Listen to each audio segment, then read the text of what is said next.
नमस्कार किसान भाइयों। मैं आज यहाँ बहलोलपुर गांव में ये अपने कपिल भाई साहब हैं, इनके गन्ने के खेत को देखने आए हुए हैं। इनके गन्ने के खेत में ये पीलापन देखो जैसे दिख रहा है, तो इन्होंने बुलाया हमको यहाँ पे कि मेरे खेत में क्या परेशानी चल रही है। सभी दवाइयों का इस्तेमाल रहे हैं। वो कृषि के एक जो है बहुत ही अच्छे पंडित हैं, एकमात्र कह सकते हैं। बहुत ही जानकारी वो रखते हैं कृषि के बारे में। तो डॉक्टर साहब, अपना नाम आप बता दीजिए हमारे किसान भाइयों को। सर्वप्रथम तो किसान भाइयों को नमस्कार। मेरा नाम है योगेंद्र महालवार और गांव में दवसला, और मैं एमएससी एजी से हूं और पिछले 20 साल से ही जो है पेस्टिसाइड कंपनियों में काम करता रहा हूं। और काफ़ी अच्छी अच्छी कंपनियों में, डुपोन जैसी कंपनियों में मैंने काम किया, एशियन जैसी में। तो जैसा आपने बताया कि भी ये पत्तियां पीली हो रही हैं, क्या कारण है, काफ़ी दवाई लगाई। तो डॉक्टर साहब, मैं आपको बताना चाहूँगा कि ये कई कारणों से जो है पत्तियां पीली होती हैं। जी। पहला कारण तो ये होता है कि माइक्रोन्यूट्रिएंट की कमी। जैसे कि किसान भाई जो है अधिकतर केवल डीएपी और यूरिया डाल रहे हैं, और डीएपी हमेशा जो है जिंक ग्रुप के जो माइक्रोन्यूट्रिएंट होते हैं उनको डैमेज करती है, तो उनकी डेफिशिएंसी जो है मिट्टी में पाई जाती है।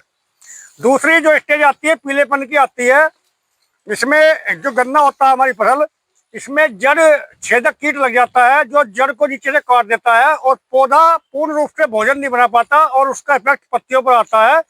पत्तियां पीली पड़ जाएंगी, भोजन नहीं बनेगा और पौधे की डेथ हो जाएगी। जी। जो दूसरा कारण है,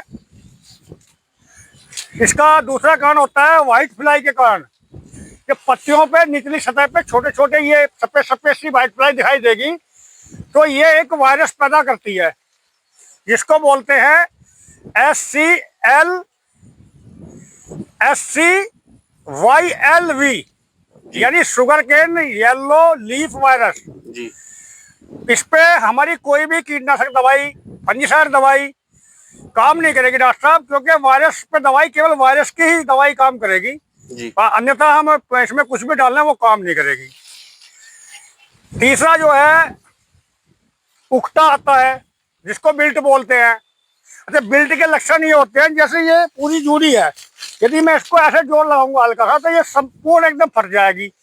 तो इसमें जो है ना बिल्ट नहीं है। जी। इसमें थोड़ा सा जो इफेक्ट आया है वो जड़ छेदक का और व्हाइट फ्लाई के कारण जो वायरस फैलता है, येलो वायरस, उसका अटैक है। अब इसमें जो रोकथाम के लिए हमें दवाई लगानी पड़ेगी, तो हमने इसमें नीचे 2 किलो बीघे का तो कांजो डालेंगे। कांजो में इमिडाक्लोपीड 0.3% आता है, और ये जापानी टेक्निकल का ही काम करेगा। ये जो मेड इन इंडिया ने, ये वैसे दिल्ली बेस्ड कंपनी, उनका काम नहीं कर पाएगा। जी। दूसरा, जो फोलियर स्प्रे करेंगे पत्तियों पे हम, जी। तो डॉक्टर साहब इस पे हमें जो है 250 से 300 ml डेल्टाडॉन, जी। जिसके अंदर डेल्टामेथ्रिन 11% होता है। 25 ml ईसी, जो कि बोटनिकल ईजिस, 25 ml ईजिस, जी। जो कि बोटनिकल बेस्ड वायरस मतलब जीवाणु जनित बीमारियों के लिए काम करती है। जी।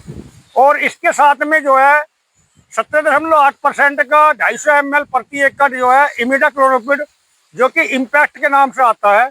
जी। और साथ में यदि हो सकता है तो आप माइक्रोन्यूट्रिएंट जो आते हैं माइक्रो मिक्सचर, जी। जैसे मोलिविन, जी। मोलिविन सबसे बेस्ट आता है, तो 250 ग्राम एकड़ का उसको लगाइए। जी।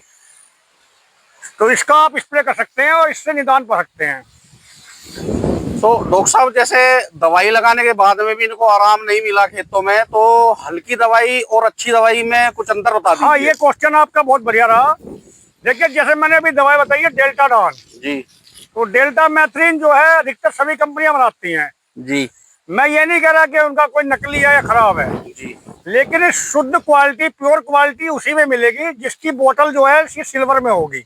जी। क्योंकि ये दवाई का तासीर जो है एक प्रकार से गर्म है। फास्फेमेडान ग्रुप की जो होती है दवाइयाँ, वो सारी गर्म होती हैं, और उनकी जो टेक्निकल जो पूरी देगी कंपनी, वो प्लास्टिक के डिब्बे में नहीं देगी, वो सोप सिल्वर के में देती है। और यदि इसको कोई कंपनी प्लास्टिक में दे रही है, जी। तो उसकी जो है कहीं ना कहीं परसेंटेज में लोचा है। जी। कम परसेंटेज का वो हमको हाँ। टेक्निकल दे रहे हैं। दूसरा, मैं सबसे किसान भाइयों को बताना चाहूंगा कि जब आप भी कोई दवाई लेते हैं, कोई भी इंसेक्टिसाइड, फंजीसाइड, कुछ भी लेते हैं, जी तो उस पर हर बोतल पे, हर पैकेट पे CIR नंबर लिखा होता है। जी CIR नंबर देखें कि उस पर अंकित है या नहीं। जी CIR और आगे जो है अंकों में लिखा रहता है उसका कोड। जी यदि वो बोतल पे अंकित है या पैकेट पे अंकित है तो वो रजिस्टर्ड है, जी अन्यथा वो फिर जो है अपना ऐसे ही घोट के भरने वाला प्रोडक्ट है। जी। और अड़गम सड़गम ना लगाओ आप, जो पौधे की जो सही संतुलित में जो खुराक मान रहा है उसको लगाइए। जी ये जो चल रही है अब देखम देख के इसको बंद करो, वरना मिट्टी हमारी बंजर होने में कोई कसर नहीं है। और कोई जानकारी लेनी और अच्छा तो बताइए आप। तो हमारे किसान भाई जो हैं, जो आप दवाइयां बता रहे हैं, इनको लगा के इनको संतुष्टि मिलेगी खेत को लेकर? 100%। जी। तो इनको कितने दिन में रिजल्ट इसका लगभग दिखने लगेगा? ये रिजल्ट तो 4-5 दिन में इसकी जो है पत्तियां का रंग बदल जाएगा, लेकिन पूर्ण जो है 8 दिन में दिखाई देगा। जी, 1 सप्ताह में ये जो है महसूस करेंगे। इसका ये जो बीमारी आती है ये कई कारणों से आती है, जैसे जी वातावरण में हाई टेम्परेचर, जी, मिट्टी में कम नमी, जी, उससे ज्यादा आती है ये। जी। और इसका जो पीक टाइम चलता है वो जुलाई से सितंबर तक का रहता है। जी। और इस टाइम जो अगस्त माह में ये बिल्कुल चरम सीमा पर रहता है। जी। अभी ये इसका जो लास्ट स्टेज चलेगी 15 अगस्त जो सितंबर तक, आपको जो जिन खेतों में सिम्टम्स आ गए उनमें अधिकतर दिखाई देगी कि अब ये जो फसल पे जो है पूरा गहरा प्रकोप हो गया है। जी। तो मैं ये कहना चाहूंगा किसान भाइयों से कि यदि आपको अपने गन्ने की फसल में 1-2 पत्ती भी पीली नजर आ रही है तो आप तुरंत उसका निदान करें। जी। बहकावे में न रहे कि पत्ती वैसी पीली होगी है, क्योंकि ये देखिए बहुत ही भयंकर रोग है ये। जी। इसको गन्ने का कैंसर ही मानिए आप। जी। ये 40 से 50% इसमें वेट लेस कर देगी। जी। जी। जी। काफी नुकसान किसान भाई का होगा। तो डॉक्टर साहब मेरा आपका नंबर आप नोट कर सकते हैं। आपका नाम और मोबाइल नंबर बता दीजिए। मेरा नाम योगेंद्र मालवार और मोबाइल नंबर 90 58 43 16 80। जी। जी। जी। और धन्यवाद, नमस्कार।